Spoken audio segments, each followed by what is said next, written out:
शुक्राना गुरुजी, लख लख शुक्राना, अनंतम अनंतम शुक्राना। आंटी ने इतना कुछ कह दिया, अर्चना आंटी ने, कि हम इस काबिल नहीं है। पर वो कहते हैं ना कि जब गुरु के साथ प्रेम हो जाता है ना संगत जी, तो गुरु की संगत के साथ भी प्रेम हो जाता है। क्योंकि गुरु जी कहते हैं मैं संगत में ही तो बसता हूँ। गुरु जी कहते हैं मैं संगत में किसी रूप में भी आ जाता हूँ। तो हम अपने आप को बड़ा सौभाग्यशाली मानते हैं कि गुरु जी पता नहीं कौन से हमारे कर्म कटवाते हैं और कैसे कैसे गुरु जी बुला लेते हैं, रास्ते में रोक लेते हैं। हिमाचल आना था, हिमाचल से यहाँ बुलाया, कैसे संगत कनेक्ट हो जाती है, ये सब लीला गुरु जी जाने। हमारे कौन से रूहें हैं जो बिछड़ी हुई हैं कई जन्मों से। कहते हैं ना, बहुत जन्म बिछड़े थे माधो, ये जन्म तुम्हारे लेखे, ये जन्म तुम्हारे लेखे। तो ये बिछड़ी हुई रूहें हैं जो आज हम फिर लौट लौट के मिल रही हैं। पर ये सब डिसाइड गुरु जी ने किया हुआ है। ये महाशिव ने डिसाइड कर रखा है कब कौन किसे मिलेगा। आप हम डिसाइड नहीं कर सकते। मैंने आज आंटी को आते ही बात बोली, आंटी इस दरबार में, इस घर के अंदर तक वही आ सकता है जो गुरुजी जिसको चाहेंगे। सोसाइटी तक भी आ सकते हैं, चंडीगढ़ तक भी आ सकते हैं, पर दरबार में आने का हुक्म उसको है। सेवा जिससे वो लेंगे, और कभी भी जिसको सेवा मिलती है संगत जी, वो कभी अपने अंदर मैं ना लेके आए कि मैं ये कर रहा हूँ। जब हमारे अंदर मैं और अहम आ जाता है तो हमारी सेवा छीन ली जाती है। तो हमेशा मैं तो मरते दम तक एक ही बात कहती हूँ, गुरुजी मेरा कर्मा तू, मेरा धर्मा तू, मेरा कर्म भी तुम, मेरा धर्म भी तुम। तो ये सांसें जो है ना, बस आपके चरणों में ही यही विदा हो जाए हम। और जितनी ले सकते हो, जितनी सेवा ले सकते हो ले लो, क्योंकि अगला जन्म तो मुझे लेना नहीं है। तो आज आंटी ने मुझे बड़ी अच्छी बात बोली। मैंने कहा कहती है अर्चना आंटी, मुझे कहती है ये कनाडा से आई संगत है, बड़ी प्यारी संगत है, अभी अभी मिली मुझे और इतना प्यार हो गया इनके साथ में कि यहाँ आने का मन कर गया। ये नहीं कि ये कनाडा में रहती है, मैं तो आपको पता है मैं तो स्लम एरिया में भी बहुत जल्दी पहुंच जाती हूँ जो मुझे प्यार से बुलाता है। तो आंटी ने आते ही बोला कि मैंने ना आपके लिए बहुत गुरुजी से बात की है, दुआएं मांगी है। तो मैं वॉशरूम गई जब हैंड वॉश करने, तो मुझे गुरुजी ने, मैंने कहा गुरुजी इन्होंने मेरे लिए क्या दुआ मांगी होगी। तो मैं गुरुजी हंस रहे थे, कह रहे तूने जो तू चाहती है ना वही इन्होंने मांगा है। तो मैंने कहा मुझे तो आपके पास ही रहना है, अगला जन्म लेना ही नहीं दोबारा, मुझे तो मोक्ष चाहिए। तो मैं आंटी को शेयर कर रही थी, तो आंटी कहती है मोक्ष तो तुम्हें मिल ही चुका है, मुक्ति भी तुम्हें मिल चुकी है, तुम सेवा में लगे हो, अब तुम्हें और क्या चाहिए, वो तुम्हें अगला जन्म नहीं देंगे। मैंने कहा दिल से मेरे लिए आप यही दुआ मांगना कि ये जन्म बस आखिरी हो, इसके बाद हमें डायरेक्ट गुरु की सेवा करनी है। क्योंकि देखिए जब हम दुनियादारी में आते हैं, लोग मुझे कहते हैं ये भी गुरुजी करवा रहे हैं, यहाँ सेवा की जरूरत है, पर अब ये थॉट डालते हैं कि वहां तेरी बहुत जरूरत है, यहाँ जितनी लेनी है ले लूंगा, फिर तेरे से वहां पे सेवा लेनी है। तो मैं बहुत सत्संग शेयर करती हूँ, आज ज्यादा नहीं करूंगी मैं, क्योंकि हमारे प्यारे प्यारे शिव अंकल आए हैं जो गुरुजी के चाइल्डहुड फ्रेंड है। 16 साल वो गुरुजी के साथ एक ही चारपाई पे सोए हैं, और वो मुझे बड़े प्यार से बुलबुल पुत्र कहते हैं। मैं उनको वीर जी भी कहती हूँ, क्योंकि मैं गुरुजी को वीर जी कहती हूँ। वो बड़े हैं बहुत मुझसे, तो वो मेरे पिता के समान है, वो मुझे पुत्र कहते हैं। तो मैं यहाँ थोड़ा सा शिव अंकल के साथ अपना कनेक्शन बताना चाहूंगी शॉर्ट में। वैसे मैंने YouTube पे मैंने डाला हुआ है।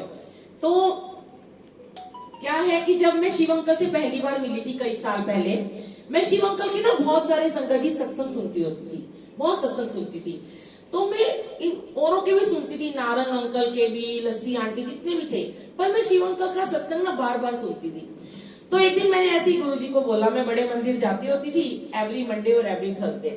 एक दिन मैंने गुरुजी को बोला, गुरुजी क्या मैं आपके दोस्त शिव अंकल से कभी मिल पाऊंगी? तो मैंने ना सिर्फ उनसे बोला, मन में बोला, ये तो जानी जान है, अंतर्यामी है। तो अचानक से क्या हुआ कि 3-4 दिन के बाद ना एक आंटी मुझे मिलती है, और वो मुझे कहती है कि तुम मेरे को बड़े मंदिर ले जाओ अपनी गाड़ी में। वो मेरी मासी की नोन होती है, वो मेरे को मंदिर लेके जाती हैं। तो वो रास्ते में ना वो मुझे खुद ही बोलती हैं कि तुम्हें शिव अंकल का नंबर चाहिए। तो मैं बड़ी हैरान होती हूँ, तो मन में सोचती हूँ इनको कैसे पता। तो मैं कहती हूँ हाँ हाँ दे दो दे दो दे दो। तो वो मुझे शिव अंकल का नंबर देती हैं, मैं सेव कर लेती हूँ, गुरुजी चाइल्डहुड फ्रेंड शिव अंकल, आज तक वही नाम सेव किया हुआ है। बड़ी खुश हो जाती हूँ, मुझे नंबर मिल गया। आंटी को घर उतारती हूँ, उसके बाद आंटी का कोई अता पता नहीं, आज तक नाम नहीं उनका पता, ना उनका नंबर सेव किया, कहाँ गई वो आंटी। फिर मैं नंबर लेके शिव अंकल का भूल गई। नाशुक्रे होते हैं ना हम कितने, पहले तो मांगते रहते हैं, फिर जब वो दे देते हैं तो नाशुक्रे हो जाते हैं। फिर 15 दिन के बाद फोन की लिस्ट चेक कर रही थी, ब्रॉडकास्ट लिस्ट बना रही थी, तो उसमें नाम आया गुरुजी फ्रेंड शिव अंकल। मैंने कहा लो, मैंने तो शिव अंकल को फोन ही नहीं करा। मैंने तुरंत नंबर मिलाया, अंकल का नंबर नॉट रीचेबल, ये नंबर मौजूद नहीं है। मैंने कहा उल्लू बना गई आंटी की तो मुझे, फ्रॉड है ये, नंबर अंकल ने गलत डाला होगा, फोटो डाल। फिर मैंने चेक किया व्हाट्सएप पे, फोटो शिव अंकल की है। मैं बड़ी हैरान, मैंने 2-3 बार मिलाती रही, नहीं मिला। मैंने कहा ये नंबर फेक है, अंकल ने ऐसे ही डाल दिया होगा, संगत मुझे परेशान ना करे, अब चलो जो होगा देखा जाएगा। तो संगत जी मैं उस दिन थर्सडे था, बड़े मंदिर गई, और बड़े मंदिर से मैंने बड़े मंदिर जाने से पहले गाड़ी में शिव अंकल को 1-2 घंटे पहले मैंने व्हाट्सएप पे मैसेज किया कि जय गुरुजी अंकल, मैं बुलबुल आंटी दिल्ली से बोल रही हूँ, आपको मैंने कई बार फोन मिलाया, आपका फोन नॉट रीचेबल आता है, तो अगर आप चाहो तो आप मुझसे एक बार बात कर सकते हो। मैसेज गया ही नहीं, डिलीवर ही नहीं हुआ, ना कोई लाइन आई, ना कोई टिक मार्क आया। मैंने कहा ये व्हाट्सएप भी है, बंदी है।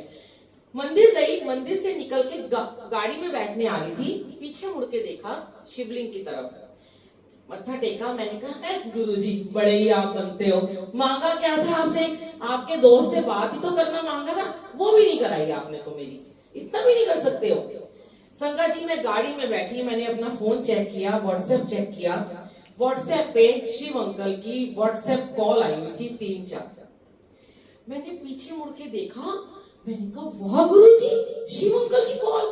मैंने गाड़ी रोकी, वहीं मैंने मंदिर में ही, मैंने बड़े मंदिर में फोन मिलाया, और शिव अंकल जो कि इतने प्यारे, इतने नरम दिल और इतने सॉफ्ट स्पोकन है, जिन्हें दुनिया से कुछ लेना देना ही नहीं है, और वो फोन उठाते ही, ना मुझे जानते हैं मैं कौन, बुलबुल आंटी कहां से आई, उठाते ही मुझे क्या कहते हैं, बुलबुल पुत्र मैं शिव अंकल बोल रहे हैं।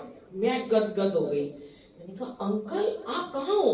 अंकल कहते हैं मैं ऑस्ट्रेलिया से बोल रहा हूँ, मैं अपने बेटे के पास ऑस्ट्रेलिया आया हूँ, और मेरे को तेरा मैसेज मिला, फोन तो मेरा वहां नंबर ये नहीं चल रहा, पर व्हाट्सएप मैंने बड़े दिन बाद खोला, तो मैंने सोचा कि मेरी बुलबुल बेटी मेरी इंतजार कर रही होगी। मेरा वहीं पे रो रो के बुरा हाल। मैंने कहा जैसे मुझे गुरुजी बोल रहे हैं कि मेरी बुलबुल बेटी, पुत्र कौन ऐसे किसको कहता है। मैंने कहा अंकल बस, अंकल कहते हैं मैं दिल्ली आके, मैं चंडीगढ़ में रहता हूँ, मैं तेरे से बात करूंगा। मैं तो हवा में उड़ने लगी। अब अंकल को मैंने व्हाट्सएप पे बातें करनी शुरू कर दी। 3 दिन बाद अंकल आए, अंकल ने मुझे कॉल किया, तुरंत हमारी इतनी बात हुई। अंकल किससे बात नहीं करते, जैसे मैं कम करती हूँ, पर अंकल मेरे से दिन में 10-10 घंटे बात करते रहे। मैं जब फोन करूं मेरा फोन उठा ले, मुझे गुरुजी कहानियां सुनाए, और मुझे लगे मेरे से तो गुरुजी क्या है। और अंकल मुझे कह रहे तू बड़ी ब्लेस्ड है बेटा, तेरे अंदर ना मेरे को गुरुजी नजर आते हैं। ऐसे कौन कहता है किसी को। बहुत बहुत ब्लेसिंग फील हुई। मैंने कहा अंकल मेरे घर सत्संग करने आओगे, जैसे आप लोग अब मुझे कहते हो। अंकल कहते हैं क्यों नहीं आऊंगा अपनी बेटी के घर में। अंकल आप कुछ लेते हो? अंकल कहते हैं मैं कुछ नहीं लेता, मेरी ये सेवा है, मेरे को तुम्हारा प्यार चाहिए। तुरंत अंकल, नोएडा में मैंने गद्दी लगाई थी उन दिनों, और सितंबर में गद्दी लगाई थी। 4 नवंबर को हमने सत्संग किया दिवाली का, 7 नवंबर की दिवाली थी। मेरी बेटी यूएस से आई हुई थी, उसका वर्क परमिट नहीं आ रहा था। बहुत कनेक्शन बनाया था मैंने गुरुजी के साथ। तुरंत अंकल ने हाँ करी। चेताली दत्त आंटी आई सिंगर, उन्होंने भी आके सत्संग किया, भजन सुनाए। इतनी ब्लेसिंग दी अंकल ने। और मुझे याद है, अंकल बैठे हैं, शायद अंकल को याद होगा, अंकल ने मुझे सबके सामने एक बात बोली कि मेरा दोस्त ना गुरुजी हमेशा मुझे कहता था शिव तुझे ना मेरी संगत बहुत प्यार करेगी। तो मैं कहता था कौन सी मेरी संगत, मेरी कौन सी संगत है, संगत तो आपकी है। तो अंकल कहते हैं बेटा बुलबुल बेटा, आज मैं तुझे कह के जा रहा हूँ कि तुझे संगत बहुत प्यार करेगी। ना मैं कोई यूट्यूब चैनल था, ना मैं कभी कोई सत्संग डालती थी उन दिनों, ना मैं गुरुजी को इतना प्यार करती थी, बस हाँ उन्हीं दिनों मिली थी। अंकल गए, मेरी बेटी का वर्क परमिट आ गया, वो यूएस चली गई। हमारा भी 8 साल से काम रुका हुआ था, टेंडर वो मिल गया हमें। हमारे दिन बदल गए एकदम से, सब कुछ जैसे गुरुजी ने उनको भेजा एक ब्लेसिंग के रूप में। और उसके बाद फिर मैंने यूट्यूब पे मेरे बेटे ने बनाया और मैं सत्संग डालने लगी। उसके बाद जो गुरुजी ने पीछे मुड़ना सिखाया नहीं, फोन पे फोन आने लगे, कनेक्शन बनने लगा। अंकल कहते हैं बस तू सेवा करती जा, फिर देख तुझे लोग कितना प्यार करेंगे, तू सेवा नहीं स्वार्थ करियो। और आज अंकल को पता है कि अंकल कई बार मुझे कह देते हैं, मैं कहती हूँ अंकल संगत ना मुझे कहती है ये ले लो वो ले लो, मैं कभी नहीं लेती, मेरी सारी ब्लेसिंग खत्म हो जाएगी। तो अंकल कहते हैं कोई बात नहीं, वो ब्लेसिंग होती है, प्यार से कहते हैं। मैं कहा नहीं नहीं नहीं। तो अंकल कहते हैं बस हाथ रखते हैं मेरे सर पे, और इतना प्यार है उनका कि लगता है गुरुजी। और आज चंडीगढ़ में आए, अंकल का घर दूर था, अर्चना आंटी का शुक्राना जिन्होंने ड्राइवर भेज के अंकल को बुला लिया। और मैं चाहूंगी अंकल थोड़ा सा आइए, लेट काफी है, तो आप थोड़ा एक्सपीरियंस शेयर कीजिए गुरुजी के साथ।